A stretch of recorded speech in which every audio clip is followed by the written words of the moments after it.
Bien, joven, vamos a empezar con el tema de la clase del día de hoy. Es un tema fascinante, jóvenes. Todo lo que tiene que ver con ciencia fascina, sorprende, nos deja realmente con los ojos cuadrados, como se dice, y uno asombrado ahí viendo lo que descubre la ciencia, el poder de la ciencia en el mundo.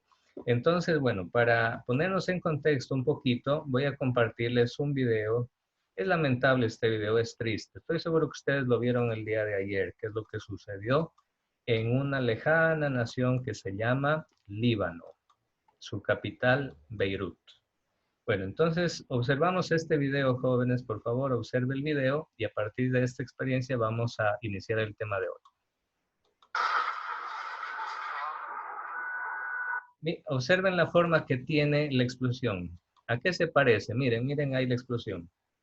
Se Bomba parece. nuclear parece. Ajá, Hiroshima. exacto. El hongo. Se parece al hongo de una bomba nuclear, ¿verdad? Y miren, increíble. Aquí hay algo que me parece extraño. Miren aquí ese puntito negro que está al lado de la nube del centro. Como que ahí, no sé qué será realmente. ¿Será algún escombro? ¿Será alguna cosa? No lo sé. Miren, pero ahí desaparece.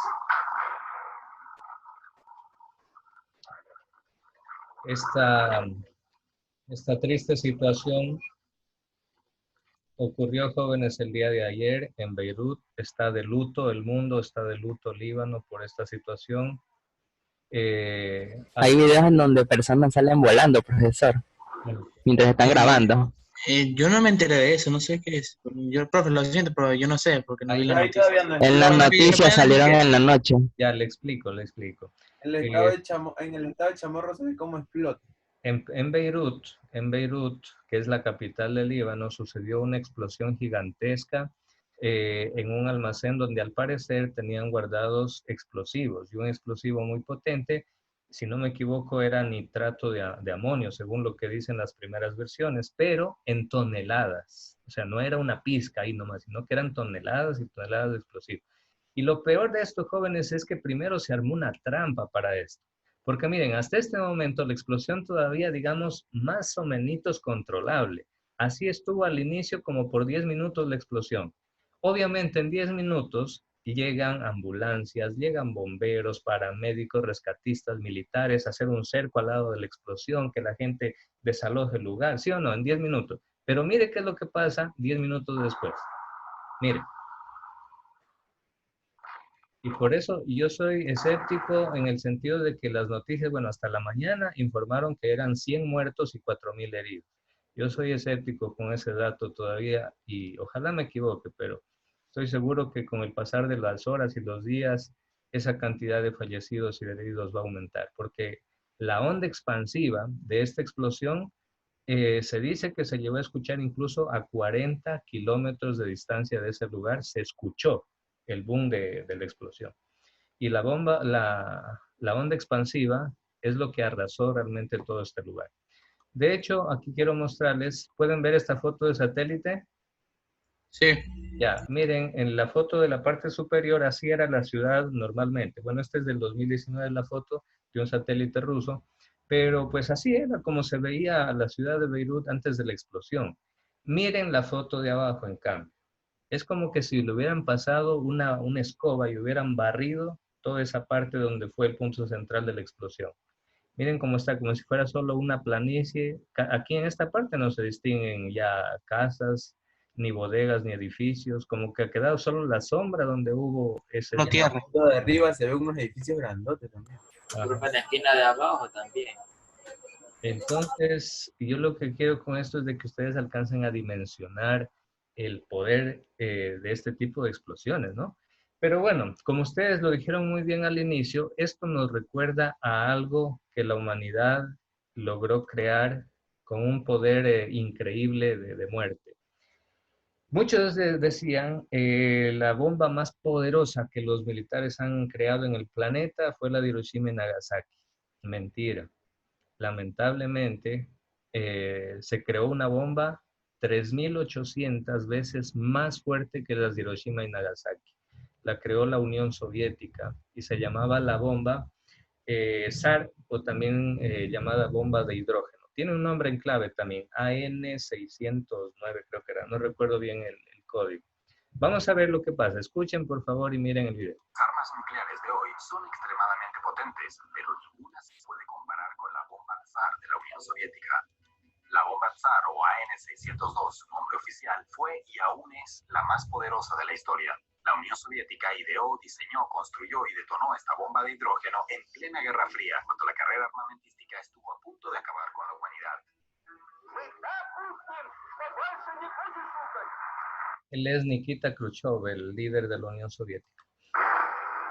El Occidente tuvo un sobrenombre peculiar por un malentendido entre Nikita Khrushchev y Richard Nixon. En 1960, el mandatario soviético le dijo al estadounidense durante la Asamblea General de la ONU: "Les mostraremos a la madre de Kuzma", una frase que en ruso se emplea para asustar a los niños. Al traducirla de manera literal, los presentes quedaron perplejos. Además, generó gran preocupación, pues los norteamericanos pensaron que se trataba de un armamento nuclear diferente. La bomba AN602 se convirtió en la muestra más impactante de los proyectos nucleares soviéticos.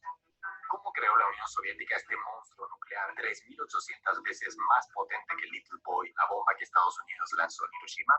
La leyenda asegura que fue desarrollada y construida en un tiempo récord de 112 días, pero en realidad su elaboración se prolongó durante 6 años, desde 1955 hasta 1961. Este ambicioso proyecto contó con los mejores físicos de la Unión Soviética. El equipo estuvo encabezado por Igor Kurchatov y compuesto por Andrei Sájarov, Viktor Adamski, Yuri Babayev, Yuri Smirnov y Yuri Trudnev. La bomba debía tener más de 100 megatones de potencia, pero durante los trabajos se rechazó esta idea por la contaminación medioambiental extremadamente alta que provocaría su explosión, así que redujeron su potencia a casi la mitad, 51.5 megatones.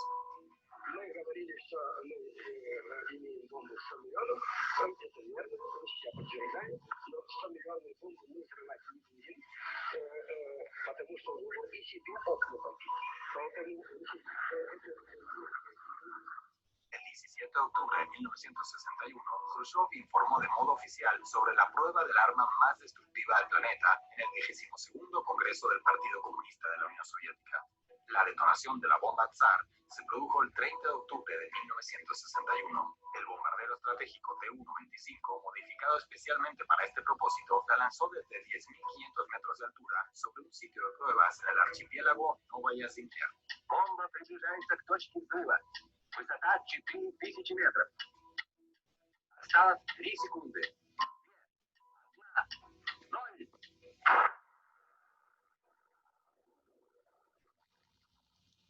Observen la comparación, jóvenes, del domo de la explosión nuclear, el hongo nuclear. Miren la altura que alcanzó, 64.000 metros de altura, el hongo nuclear, la explosión. El monte Everest, miren, se queda como un niño chiquito al lado de esa explosión. La onda de choque fue lo bastante potente como para romper vidrios gruesos ubicados a más de 900 kilómetros y dio la vuelta a la Tierra 3 veces. Increíble. 900 kilómetros, para que se hagan ustedes una idea, más o menos es la distancia entre la frontera norte del Ecuador con Colombia y la frontera sur con el Perú, más o menos, esa es la distancia. A esa distancia dice que se rompían los vidrios gruesos incluso.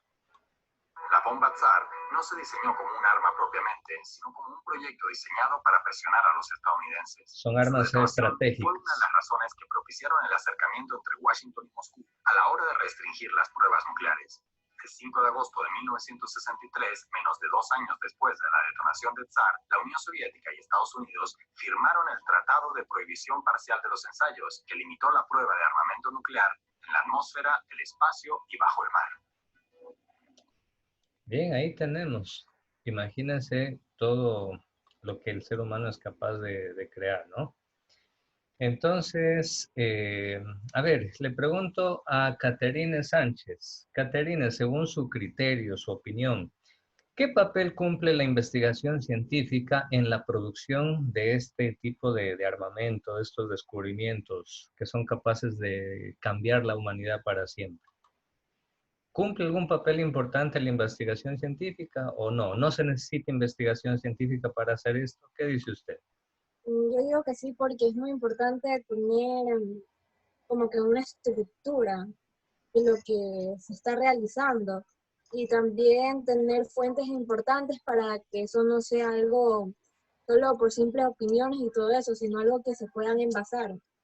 Correcto. Es decir, la investigación científica le da la base, el soporte científico comprobable, verificado, verídico, de tal manera que lo que hace funcione.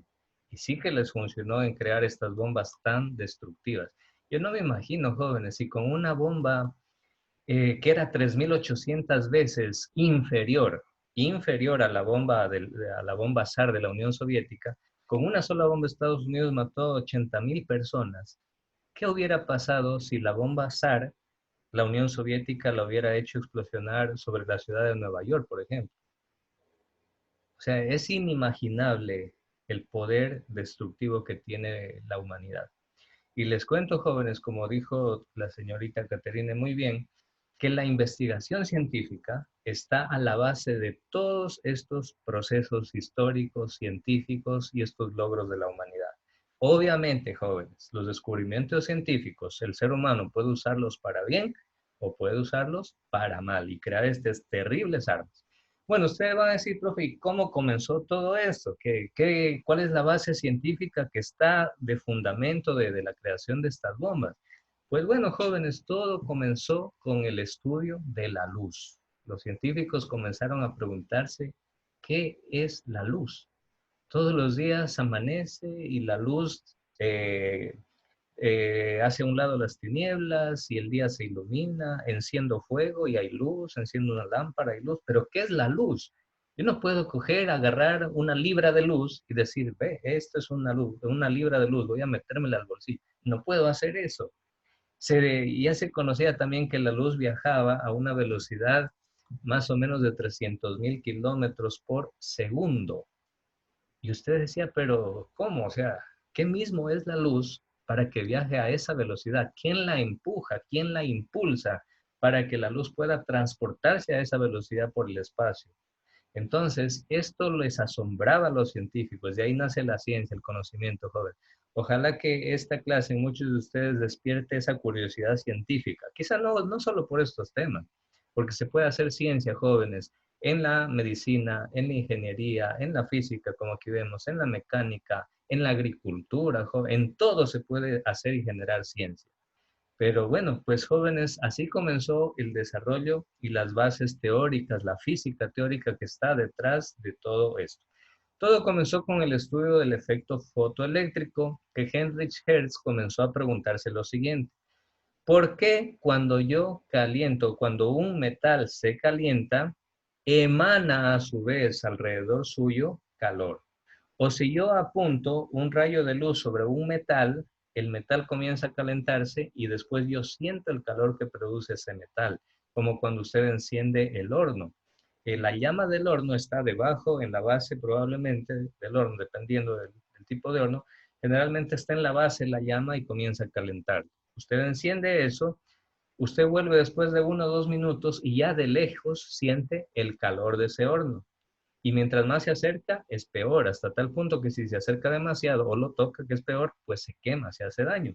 Entonces Hertz comenzó a preguntarse y dijo, ¿por qué sucede eso? ¿Por qué el metal al calentarse emana, por qué emite esta radiación? Y ahí es donde descubrió que el fotón de luz, porque resulta que la luz es una partícula, esto se descubrió obviamente después, que la luz también era una partícula, pues el fotón de luz golpea los electrones del metal y hace que sean emitidos, que sean expelidos en forma de radiación, en forma de calor. Por aquí comenzó todo. Luego se estudió el espectro de radiación electromagnética. Seguimos en el estudio de la luz y cómo se comporta la luz, etc. Y entonces los científicos descubrieron que la luz no se comporta siempre de la misma manera, que puede comportarse como onda o puede comportarse como partícula, y que cuando se comporta como onda, incluso puede tener distintos comportamientos, porque la luz viaja como si fuera una onda en el espacio, pero no es lo mismo las ondas de radio que se transmiten de una estrella que está a millones de años luz en el universo y que llega hasta nuestro planeta y es captada por los telescopios que tenemos en la Tierra. No es lo mismo la forma como viaja esa luz en el universo a cómo viaja, por ejemplo, la luz de los rayos gamma. Entonces, esto comenzaron a estudiar los científicos. Nosotros, jóvenes, los seres humanos, podemos vivir solamente en este pequeño espacio que dice espectro visible de luz. Aquí es posible la vida. Y ni siquiera ni yéndose a los extremos, hay que mantenerse como quien dice en el centro. Porque si usted se expone demasiado a rayos infrarrojos, ¿qué pasa? Pues sucede que usted va a sufrir enfermedades, va a sufrir quemaduras. ¿Qué pasa si usted se expone demasiado a la luz ultravioleta? Pues resulta que va a sufrir enfermedades, viene el cáncer a la piel, aparecen los tumores. ¿Y por qué, profesor? Por lo siguiente, mire cómo cambian las ondas de luz. Mientras más se desplace hacia la derecha, a la luz ultravioleta, luego los rayos X y los rayos gamma, finalmente, la onda se hace cada vez más pequeñita. Es decir, que cada fotón de luz, o sea, que cada rayo de luz que impacte en usted de luz ultravioleta, mientras más luz ultravioleta recibe, más golpes de estas olas seguiditos van a recibir sus células y los núcleos de sus células, con lo cual puede alterarse todo su organismo y ahí generarse cáncer a la piel, tumores y otras enfermedades. Entonces, por eso les decía que no tenemos ni siquiera que irnos a los extremos. Nosotros podemos ver, así con nuestros ojitos naturales, solamente el espectro visible de la luz. Pero hay una gama mucho más amplia del espectro de radiación electromagnética que nosotros a simple vista no podemos ver y que ni siquiera podríamos vivir si recibiéramos directamente, por ejemplo, si recibiéramos rayos gamma directamente de supongamos que explosiona una estrella o un agujero negro explosiona. Esos agujeros negros emiten rayos gamma. Y si un rayo gamma nos golpeara directamente, nos aniquila inmediatamente, porque los seres humanos no podemos resistir ese tipo de ondas de luz. Entonces, bueno, así comenzó, jóvenes, todo este fabuloso mundo del estudio del átomo, del estudio de la luz. Y bueno, se dieron las aportaciones de un científico brillante llamado Max Planck, al cual pocos y casi nadie lo entendía. Max Planck resultó que él se interesó por entender por qué los objetos cambiaban de color al calentarse. ¿Qué color se pone cuando usted coloca un clavo en el fuego? ¿Qué color se pone ese clavo? Rojo, incandescente. Color rojo, ¿verdad? Y a veces, dependiendo de qué sea el metal, puede variar el color. A veces se pone un color un poquito medio azulado y así, ¿no? Y no es lo mismo, por ejemplo, el color del fuego de su cocina, que es un color de un fuego a veces que se pone entre celestito, más o menos en esa coloración. Y no es lo mismo que si usted enciende por ahí unos palos de leña, de madera, no va a ser lo mismo el color de la llama. O si usted enciende una vela, o si usted enciende un fósforo, haga la prueba y usted se va a dar cuenta que tiene distinta coloración la luz que emite ese producto que se está inflamando. Entonces a Max Planck le interesó conocer eso y dijo, ¿por qué será que los distintos objetos al calentarse cambian de color? Los gases al calentarse cambian de color. Y entonces comenzó a investigar, y lo que descubrió ni él se lo podría creer. Decía, no creo, ¿será posible? Sin embargo, jóvenes, Max Planck fue el primero en dar con el hecho de que la luz se comportaba tanto como onda y también se comportaba como partícula. Solo un científico fue capaz de entender lo que en ese tiempo todavía no era muy conocido. Se trata de Albert Einstein, el cual ni siquiera trabajaba como científico todavía, sino que trabajaba en una oficina suiza de patentes. A él le llegaban todos los nuevos inventos de los científicos, él los leía, los ordenaba, los archivaba. Ese era su trabajito. Y ahí es donde Einstein se encuentra con el trabajo científico de Max Planck. Y Einstein supo descubrir con su mente brillante, obviamente, que aquí había algo increíble. Y de hecho, Einstein, después profundizando el estudio de Max Planck y demostrando cómo la luz se comporta como onda y como partícula, ganó el premio Nobel de la física. Entonces, bueno, así fue aumentando, jóvenes, y desarrollándose y profundizándose el estudio del átomo, de sus interacciones, hasta que se descubrió, jóvenes, el principio de incertidumbre, que plantea algo novedosísimo. ¿Y qué es lo que dice el principio de incertidumbre? Dice que puede ser que lo que uno se mide no sea exacto. Si Newton escuchara esto, se rasgara las vestiduras y dijera, ¿cómo van a decir eso? Imposible, todo se puede medir exactamente. Para eso tenemos un sistema universal de medidas para medir longitudes, volúmenes, peso, etc. Entonces, pues, según este principio de incertidumbre, en cambio, no se pueden medir dos magnitudes de un mismo objeto al mismo tiempo, porque terminas modificando o midiendo el uno, pero modificando y dañando el otro. Y si tú te dedicas a medir la otra magnitud, terminas modificando y dañando la otra magnitud. ¿A qué se debe esto? Bueno, les explico más adelante con un ejemplo que va a ser más evidente. ¿Sí? Mister, Sí, diga, Emilio. Mister, disculpe, pero bueno, es que algo que creo que le faltó acotar es que el principio de incertidumbre solo se aplica a lo que es la física cuántica, es decir, a partir de los átomos, porque no se aplica o sea, en el mundo de nosotros, se podría decir, como los autos y cosas así. Por eso te decía, Emilio, que este principio de incertidumbre desafía completamente a la física clásica de Newton. La física clásica o la mecánica clásica de Newton sirve para entender y comprender el mundo de lo grande, de lo visible, la ley de la gravedad, los movimientos de los planetas y todo eso.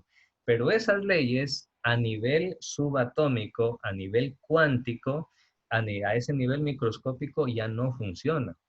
Y eso es lo que estamos justamente analizando. Y claro, pues esto tiene netamente relación con la mecánica cuántica, con la física cuántica. Ya estamos llegando a eso, Emilio, no te preocupes, ya vamos justamente para esa parte. Y aquí viene el famoso experimento con el cual se comprobó que la luz se podía comportar como partículas. Claro, que una partícula subatómica puede comportarse, que un fotón de luz puede comportarse a la vez como partícula o también como onda. Y se hizo el famoso experimento de la doble rendija. Se creó una pistola que disparaba electrones, ¿sí? Y se hizo disparar esos electrones en dos cajitas diferentes. La una tenía al interior dos rendijas, por eso se lo llama el experimento de la doble rendija. La otra también tenía dos rendijas. Pero ¿cuál es el problema, la diferencia y el misterio en esto? Que en la cajita que tenía dos rendijas, en la primera, enfocaron luz sobre esa caja para observar el fenómeno que se producía. Es decir, ese experimento se lo realizó a la presencia de luz. Es decir, había luz que estaba iluminando todo ese sector donde se hacía el experimento. Y al finalizar, después de disparar miles de electrones, en la pared del fondo se observó las marcas que dejaban los electrones y dejaban dos columnas, como quien dice. Ustedes van a decir, pero claro, obvio, profesor, porque si aquí habían dos rendijas, por ahí ingresaban los electrones e impactaban en el fondo. Obvio, por tanto, se producían dos columnas. Listo, hasta ahí nada raro, hasta ahí todo normal. Pero ¿qué pasa? Que los científicos deciden hacer el mismo experimento con la misma cajita, con dos rendijas, con la misma arma que disparaba electrones, pero deciden hacerlo con las luces apagadas. Dicen, vamos a ver qué sucederá si apagamos la luz. Y oh sorpresa, que cuando van a ver lo que sucedió, encuentran en la pared del fondo no solo dos marcas que debían corresponder a las dos rendijas, sino que encuentran muchas otras marcas paralelas impregnadas en la pared del fondo. Entonces, ahí, jóvenes, se pudo demostrar que el electrón al ser disparado, o este fotón de luz al ser disparado, pues se comportaba también como una onda. Y en las ondas, si ustedes observan el movimiento de una onda, se lo puede ver cuando usted tiene, por ejemplo, un balde con agua y luego suelta una piedrita en el agua, tiene que dejarla que esté quietita el agua, luego suelta una piedrita en el agua y observa que a partir del golpe de esa piedrita en el agua se forman unas ondas, como circunferencias, ¿no? Pues bueno, resulta que estas ondas al encontrarse se mezclan, se unen, se combinan, etcétera, y eso es lo que produce las distintas marcas en la pared. Y en vez de que aparezcan solo dos marcas de las dos rendijas, aparecen muchas otras marcas. Entonces, finalmente se comprobó que la luz se comportaba como partícula y como onda. Eso le valió, como le decía Einstein, el Premio Nobel de la Física. Ahora bien, estamos, como mencionaba también Emilio, entrándonos en el mundo de lo infinitamente pequeño. en escalas subatómicas. Estamos entrando en el mundo cuántico. Estamos en el mundo cuántico. Y ahí es donde Heisenberg, un famoso científico alemán, entre una de sus aportaciones más importantes, aparte de la teoría de la estructura atómica, que él mencionó que tiene un átomo, que tiene electrones, etc., él habló ya por primera vez del entrelazamiento cuántico. Una cosa tan, pero tan misteriosa que la mayoría de científicos dijo, no, esto, lo que me dicen más parece brujería que otra cosa. ¿Cómo que entrelazamiento cuántico? ¿Cómo que teletransportación de información de partículas? Eso es imposible. Ustedes van a decir, ah, profesor, teletransportación, ¿qué? Goku, Super Saiyajin, teletransportación. Pues bueno, resulta que la teletransportación a nivel cuántico de información sí es posible. Y de hecho ya hay experimentos que han logrado comprobar. Bueno, para no quedarme a mitad de esto, vamos a unirlos nuevamente con el mismo link para culminar, ¿sí? Para continuar.